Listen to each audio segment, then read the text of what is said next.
할렐루야. 네, 오늘 금요기도에 올라오신 여러분 주님의 이름으로 환영하고 축복합니다. 이번 주 한 주간은 월요일부터 내일 토요일까지는 우리 청년부 학예 수련회가 진행 중에 있습니다. 우리 합정치기 오륜교회에서 오래전부터 다니엘 기도회를 21일씩 하는데, 올해는 코로나로 인해서 아주 좋은 계획들을 세워서 여기 일주일 동안 청년 다니엘 기도회를 하고 있습니다. 또 우리 청년들이, 또 전사님과 청년들이 또 배려해줘서 우리 금요기도회는 함께 이렇게 예배할 수 있도록, 고집을 피울 수 있을 텐데 고집 피우지 않고 금요기도회는 우리와 함께 하겠다고, 하루는 쉬고 내일까지 하겠다라고 이렇게 배려를 해줘서 고맙습니다. 슬기로운 것 같아요. 무슨 말인지 알겠는지 모르겠어요. 네. 우린 여기서 예배드리고 또 청년부 저쪽에서도 또 다른 교회에서 하는 거 이렇게 보면 이게 좀 그렇잖아요. 좀 슬기로운 것 같아요. 제가 이렇게 뭐 다는 안 봤는데, 앞에 이렇게 찬양 목사님들 나오시고 그 교회 찬양 팀들이 나왔나요? 네. 그래서 저는 우리 청년들 오늘 이 찬양을, 오늘 다니엘 청년기도회 그 시청하는 사람이 10,000명이더라고요. 많이 나올 때 10,000명이에요. 10,000명. 10,000명이 10명씩만 해도 10만 명이 보고 있는 거겠죠. 시청을 하고 예배를 드리죠, 청년들이. 근데 큰 대형교회 목사님들이 이번에는 처음이라서 이제 강사로 서시고, 또 그 찬양팀이 나오는데, 우리 찬양팀 제가 찬양 올 때 제 개인적인 생각이긴 하지만, 주관적이긴 하지만, 우리 청년들이 오늘 다니엘 기도회에 서서 그곳에 가서 찬양을 해도 전혀 뒤지질 않아요. 할렐루야. 그러나 제가 주관적이지만 아주 그래도 보는 눈은 있다, 듣는 귀도 있고, 할렐루야. 그래서 우리 찬양팀 저 반주자들 얼마나 잘하는지 몰라요. 앞에서 나오는 찬양팀들 너무너무 감사하고요. 여러분들, 이 찬양팀이 앞에서 이렇게 선다는 거, 그리고 찬양팀이 살아야 된다는 거, 여러분들 감사하시죠? 정말 감사해야 합니다. 여기에 뭐 2-3명 서가지고 하고 그러면요, 힘이 빠져요. 힘이 없는 겁니다. 그래서 제가 오늘 설교를 시작하면서 너무 고맙다고 말을 하고 싶어요. 오늘은 1950년 6.25 한국전쟁이 발발한 지 71주년이 되는 날입니다. 어떤 역사를 좋아하는 한 초등학생이 있었습니다. 얼마나 역사를 잘 아는지 경복궁에서 사람들을 가이드까지 하는 그런 훌륭한 초등학생입니다. 그런데 같이 나왔던 한 할아버지가 그 학생에게 물었습니다. 학생, 6.25 전쟁은 남침입니까? 북침입니까? 라고 물었습니다. 그래서 그 초등학생이 북쪽에서 먼저 전쟁을 일으켰으니 남침입니다 라고 대답을 했습니다. 그러자 할아버지가 잘 알고 있다며 너무 기뻐하며 칭찬해 주었습니다. 자, 이에 반해 안타까운 이야기를 하나 하겠습니다. 부산에 있는 세계로 교회가 유명한 교회가 되었습니다. 외곽에 있지만 소년부 목사님이 이번 코로나로 인해서 예배를 지키기 위해서 정말 목숨을 걸기 때문입니다. 근데 그 소년부 목사님이, 세계로 교회 소년부 목사님 박형준 부산시장을 모시고 지난 주일날 본당에서 성도들이 모여있는 곳에서 인터뷰를 했습니다. 유튜브에 올라와 있습니다. 시장이 교회에 초대받아 인터뷰를 하는 특별한 영상이었는데요, 이야기 도중에 올라온 영상 한 10분짜리였는데 끝판에 소년부 목사님이 이런 얘기를 합니다. 부산의 중앙고등학교에 다니는 고3 학생이 페이스북에 올린 글과 사진 한 장을 띄우면서 질문한 내용이었습니다. 그 학생의 글은 이렇습니다. 한번 들어보세요. 1학년 때 통합사회 시간에 유시민 책 읽히고 독후감 쓰게 함.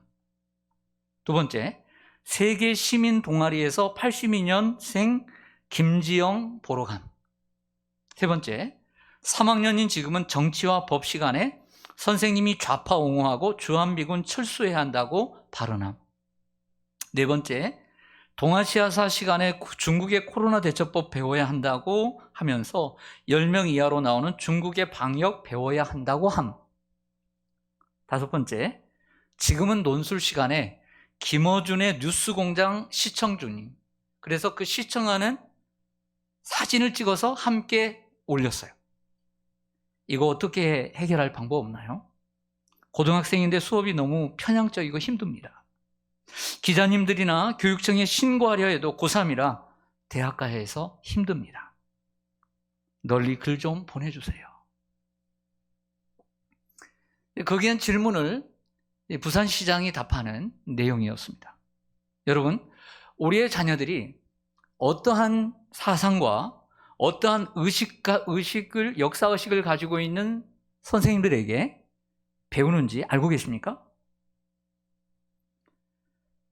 신앙도요, 성경에 대한 바른 신학, 그리고 바른 교회관, 바른 생활을 가지고 있는 목회자에게 배워야 하는 것처럼 바른 삶도, 바른 학문도 제대로 된 역사의식과 사상을 가지고 있는 선생님들에게 배워야 하는 거예요. 우리나라 교육 다시 시작해야 합니다. 저는 오늘 설교를 시작하면서 문제 제기를 이렇게 했습니다. 오늘은 6.25를 맞이해 이런 나라 되게 하소서라고 하는 제목으로 오늘 설교를 하고자 합니다. 오늘 본문이 있는, 자리 잡고 있는 시편 33편은 고난에 대한 표현은 하나도 없습니다. 한마디도 없고 다만 찬송과 기쁨, 감사와 즐거움만이 넘쳐흐르는 시편입니다. 오늘 1절과 2절을 좀 보실까요? 시편 33편 1절과 2절 같이 읽습니다. 시작. 너희 의인들아 여호와를 즐거워하라. 찬송은 정직한 자들이 마땅히 할 바로다.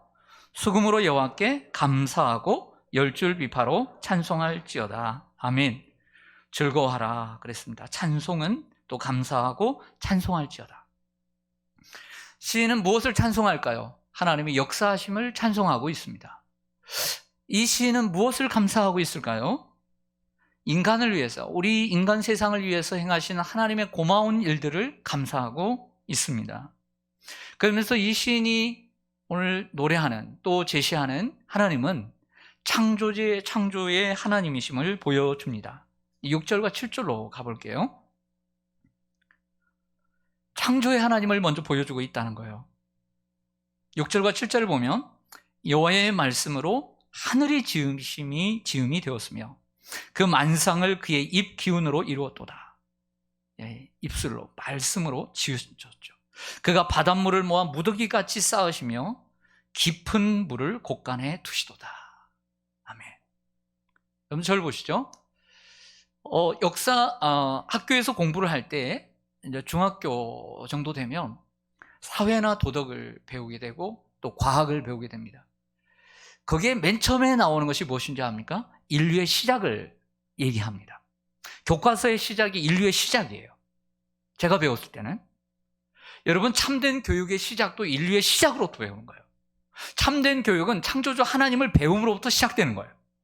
근데 우리나라 교육은 인류의 시작은 진화론으로부터 시작을 해요. 진화론을 통해 올바른 교육이 이루어질 수가 없는 거예요. 시작이 틀린데 어떻게 교육이 바르게 이루어질 수가 있습니까? 참된 교육은 창조론을 통해서 이루어지는 거예요. 우리 자녀들은 유치원이나 초등학교, 중학교를 보내는, 세상의 학교를 보내는 순간부터 우리는 교육의 위기를 맞습니다. 가정과 교회에서 철저히 가르치지 않으면, 가르치지도 않는 그 아이는 세상에 가서 그것이 진정한 교육인 줄 알고 진화론을 배우게 되는 거예요. 그나마 교회에서, 가정에서 배웠기 때문에 우리 아이들이 창조론을 고집하고 있는 거예요. 우리가 철저하게 가르치지 않으면 진화론 속에 넘어가게 됩니다. 저는 교육자들에게 올해도 말한 적이 있습니다. 꼭 창조론을 가르쳐 주십시오. 창조를 먼저 가르쳐 주십시오. 우리 아이들 창조를 먼저 가르쳐 주십시오. 왜? 급하니까. 아이들 학교 가면 배우는 게 진화니까. 창조부터 제대로 가르쳐야, 하나님이 세상을 말씀으로 창조하셨다는 것을 가르쳐야 애들이 물들지 않으니까. 그래서 제가 말한 적이 있어요. 목사의 아들들도 체크를 합니다. 너는 어떻게 생각하니? 진화론을 당연히 배웠죠. 그러니까 창조론을 믿는지 확인하는 거예요. 저는 오늘 이 본문의 말씀을 가지고 6.25를 맞이하면서 우리가 다시 한번 애국심을 고취하고 또 하나님 믿는 사람들로서 하나님 이런 나라가 되게 해달라고 말씀을 붙잡고 기도하기를 원합니다. 어떤 나라가 되기를 우리는 기도해야 할까요? 먼저는 여호와를 자기 하나님으로 삼은 나라가 되도록 기도해야 합니다. 12절 말씀을 같이 한번 읽겠습니다. 12절 시작.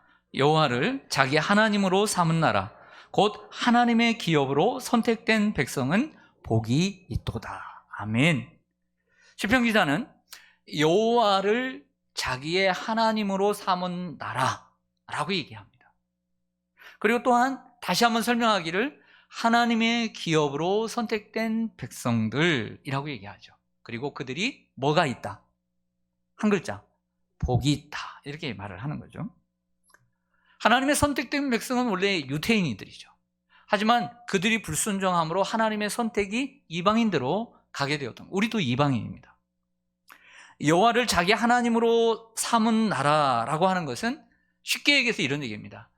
여호와를 믿는 나라라는 뜻이죠. 여호와를 하나님으로 믿고 따르는 나라라고 하는 것입니다. 인구 100%가 다 믿을 수도 없고 믿진 않을 것입니다. 하지만 대부분의 국민들이 정말 하나님을, 여호와를 하나님으로 삼고 그 하나님을 믿고 따르는 국민들이 되기를 원하는 이런 나라가 되어야 될 줄로 믿습니다. 또한 여호와를 자기 하나님으로 삼은 나라는 하나님의 주권을 인정하는 나라죠.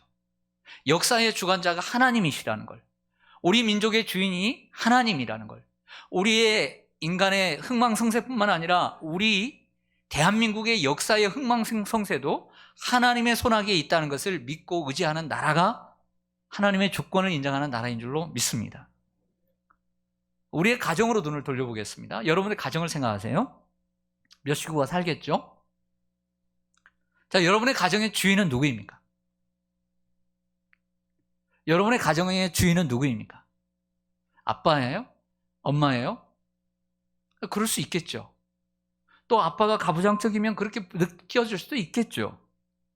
하지만 가정의 주인이 사람이라고 생각한다면 여러분의 가정은 이미 믿음의 가정이 아닙니다. 믿음의 가정일 수가 없습니다. 하나님이 우리 집의 주인이라고 여긴다면 그 가정이 믿음의 가정인 거예요. 할렐루야. 여러분의 가정이 믿음의 가정인지 아닌지를 생각해야 합니다. 나라도 마찬가지입니다. 요즘 캐치프레이즈가 뭡니까? 사람이 주인 되는 나라, 사람이 높임받는 나라. 사람이 주인 되고 사람이 높임받는 나라는 인간의 나라이지 하나님의 나라가 아니에요. 진정한 하나님의 나라는 하나님을 섬김으로 사람을 사랑하고 사람이 행복해지는 나라를 가리키는 거예요. 사람이 주인 되고 사람이 높임받는 나라가 아니라 그 인간의 나라인 거예요. 우리가 하나님을 바르게 섬김으로 이웃을 사랑하는 것처럼 사람을 사랑하고 그러므로 함께 더불어 사람이 행복해지는 나라가 하나님의 나라인 거예요. 그리고 12절은 그것을 복이라고 설명을 합니다. 그렇다면 하나님의 주권을 인정한다는 것은 무엇일까요? 8절을 좀 보시겠습니다. 시편 33편 8절을 보시면 온 땅은 여호와를 뭐하며 세상의 모든 거민들은 그를 뭐할지어다. 그렇죠. 하나님의 주권을 인정한다는 것은 하나님을 두려워하며 하나님을 경외한다는 뜻입니다. 이게 두려워한다는 뜻과 말과 경외한다는 말은 동의어예요. 반복해서 다르게 표현했을 뿐이지 이것이 하나님을 경외하는 것입니다. 하나님은 창조주 하나님이십니다. 창조의 하나님이시고 창조의 하나님이시라는 말은 그 속에 동전의 양면처럼 하나님은 창조의 하나님이시다라고 한다면 다른 면은 하나님은 예배의 유일한 대상입니다 라는 뜻이에요. 그러므로 피조물은 예배와 경배의 대상이 결대될 수 없고 피조물은 창조주이신 하나님만을 예배하고 두려워해야 합니다. 그것이 하나님을 경외하는 것이고 하나님의 주권을 인정하는 것이다 라고 말할 수가 있죠. 그래서 잠언서 기자는 뭐라고 얘기합니까? 잠언서의 주제는 이겁니다. 1장 7절과 9장 10절에 두 번이나 반복하며 얘기하는 것이 무엇입니까? 여호와를 경외하는 것이 지혜의 근본이고 지식의 근본이다. 우리나라가 하나님, 창조주 하나님을 인정하고 또 국민들이 하나님을 경외하고 살아가는 나라가 되기를 원합니다. 그런 나라가 되어야 정말 하나님 기뻐하시는 나라가 되는 거죠. 하나님을 인정하는 나라. 여호와를 하나님으로 삼고 섬기고 하나님의 주권과 하나님을 경외하는 그러한 사람들이 모인 곳, 그게 바로 하나님의 나라이고 하나님 기뻐하시는 나라입니다. 오늘 그 말씀을 좀 기억했으면 좋겠어요. 그래서 좀 일단 기도를 같이 했으면 합니다. 두 번째는, 잘 들어보세요. 하나님의 공의와 그리고 또한 윤리적 요구가 부합하는 나라가 되도록 기도해야 합니다. 자, 생소한 단어입니다. 하나님의 공의와 윤리적 요구가 부합하는 나라가 되어야 합니다. 자, 우리나라 헌법 1조 2항, 다른 거 몰라도 이건 자주 듣습니다. 주권은 국민에게 있고 모든 권력은 국민으로부터 나온다. 왜 이 헌법을 만들었을까요? 모든 주권은 국민에게 있고 모든 권력은 국민에게부터 나온다. 왜 이렇게 헌법 1조 2항을 만들었을까요? 간단합니다. 이렇게 헌법을 만들게 된 것은 과거 역사 때문입니다. 그 나라의 주권이 그 나라의 한 지도자나 권력자에게 돌아가는 것을 방지하기 위해서 이렇게 세운 거예요. 그 나라 왕이 주권이었고 권력이었어요. 그래서 이런 나라 만들지 말자는 거죠. 자유주의 민주국가는 모든 주권은 국민에게 있고 모든 권력은 국민에게부터 나온다는 말은 한 권력자나 지도자에게 돌아가지 않도록 방지하는 거죠. 그러나 여러분, 우리가 헌법은 이렇게 나와 있는데 그 전제가 있어야 합니다. 그 전제는 모든 나라의 주권은 온 세상의 주인이신 하나님이 부여하셨다는 거예요. 국민도 그렇고 나라의 지도자도 마찬가지입니다. 그렇다면 그 나라를 이끄는 법과 제도가 하나님의 법과 정의에 부합해야 합니다. 부합하다는 말은 부자가 들어가다 보니까 이건 아니 부자다 라는 게 아닙니다. 부합하다는 것은 꼭 들어맞는다는 뜻입니다. 우리의 나라의 법과 제도가 하나님의 윤리적 요구에, 하나님의 법과 공의에 맞아야 된다라고 하는 거예요. 그것이 하나님 기뻐하시는 나라가 되는 것입니다. 이러한 법과 제도는 국민들의 의견을 청취해 정치인들이 세워가게 되는데, 이러한 정치인들의 정치가 하나님의 공의에 부합해야 하고 하나님이 요구하시는 윤리적 요구에 부합해야 한다는 거예요. 예를 듭니다. 오늘 각 기관장님들에게 제가 글과 함께 영상을 하나씩 꼭 기관 단톡에 올려달라고 부목사님에게 좀 부탁을 했습니다. 울산대학교 법학과 교수인 이정훈 교수는 그 전에 종자연의 대표격이었습니다. 정말 불교에서 우리 기독교를 박해하기 위한 법을 만드는데 앞장섰던 교수인데 하나님이 그를 만지셨어요. 이 울산대학교 법학과 교수인 이정훈 교수가 차별금지법인 평등법에 관해 지적한 영상을 오늘 전달을 해드렸습니다. 꼭 시간을 내셔서 1시간 동안 꼭 시청하시길 바랍니다. 민주당의 이상민 의원이 지난 16일 평등에 관한 법률안 제정안을 대표 발의를 했습니다.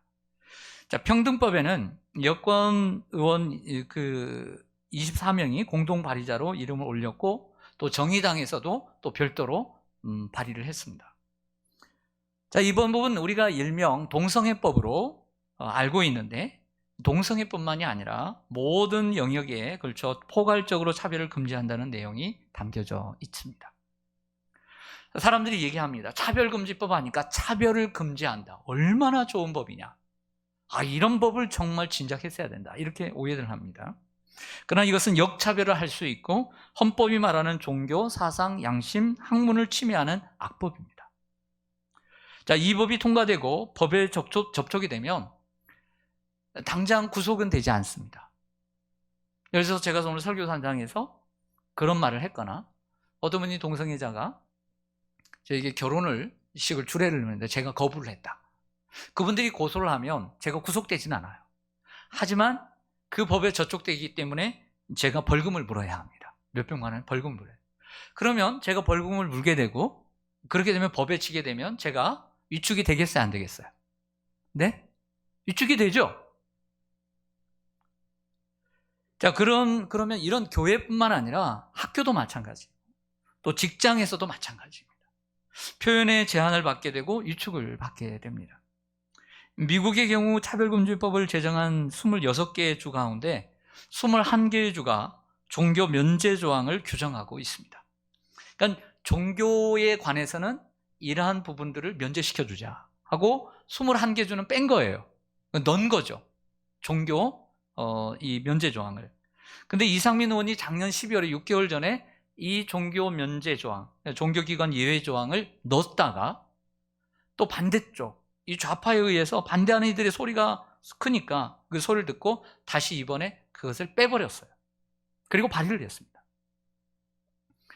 자, 제가 왜 이 이야기를 하냐면 하나님이 기뻐하시는 나라는 법과 제도에 있어서 하나님의 공의와 그리고 하나님의 윤리적 기준에 부합해야 한다는 거예요. 이것이 하나님이 기뻐하시는 나라죠. 그래야 우리가 하나님의 자녀들답게 백성들답게 이 땅에서 살아갈 수 있게 되는 거예요. 만약에 나는 그렇게 하고 싶은데 우리나라의 법과 제도가 하나님 윤리와 하나님의 법과 대치되어 있다면 우리가 어떻게 그렇게 살아갈 수 있겠습니까? 맨날 감옥에 가야죠. 벌금 내고. 나라의 법과 제도가 바르게 세워져야 되는 그런 나라가 돼야 된다는 거예요. 그래서 우리가 더더욱 신경을 쓰고 관심을 갖고 그리고 한 목소리를 내야 돼요. 오늘 찬양의 마지막 찬양 예수돈단에서 번역한 그 찬양을 보니까 원래 제목이 원보이스라고요. 원보이스. 야, 하나의 목소리구나. 근데 예수돈단에서 역시 번역 전문가가 있는 것 같아요. 근데 그 원보이스를 어떻게 번역을 했죠? 뭐라고 했어요? 뭘 합쳐서 그랬는데? 네? 목소리 합쳐서. 예. 번역 너무 잘한 것 같아요. 때로는 미국의 찬양의 가사보다 우리나라 번역 너무 탁월한 것 같아요. 원 보이스를 목소리 합쳐서 이렇게 번역을 하는 걸 보면서 참 감동이 됩니다. 여러분, 우리가 그냥 생각만 할 것이 아니라 마음을 모으고 뜻을 합하고 목소리를 합쳐야 돼요. 그래 힘을 내야 합니다.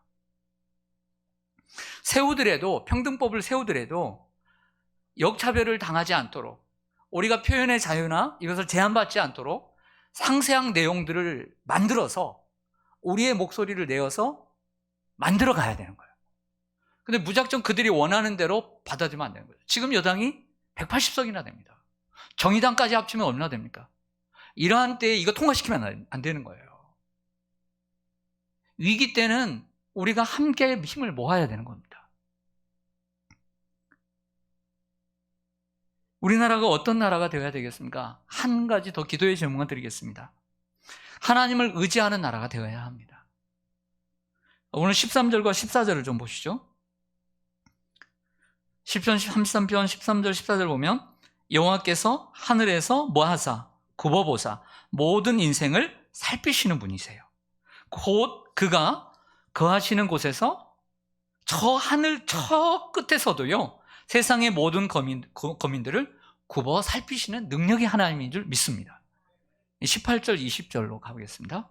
18절 20절에도 보면 여호와는 그를 경외하는 자 곧 그의 인자하심을 바라는 자를 뭐하사 살피사 굽어 살피사 그들의 영혼을 사망에서 건지시며 그들이 굶주릴 때에 그들을 살리시는 하나님.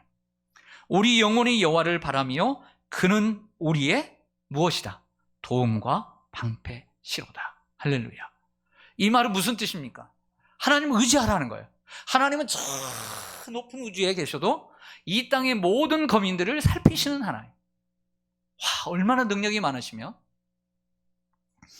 우리나라는 반만년 5천년의 역사 가운데 931번 그 이상의 외침을 받았다고 얘기합니다. 그러는 가운데서 하나님께서 우리나라를 지켜주셨습니다.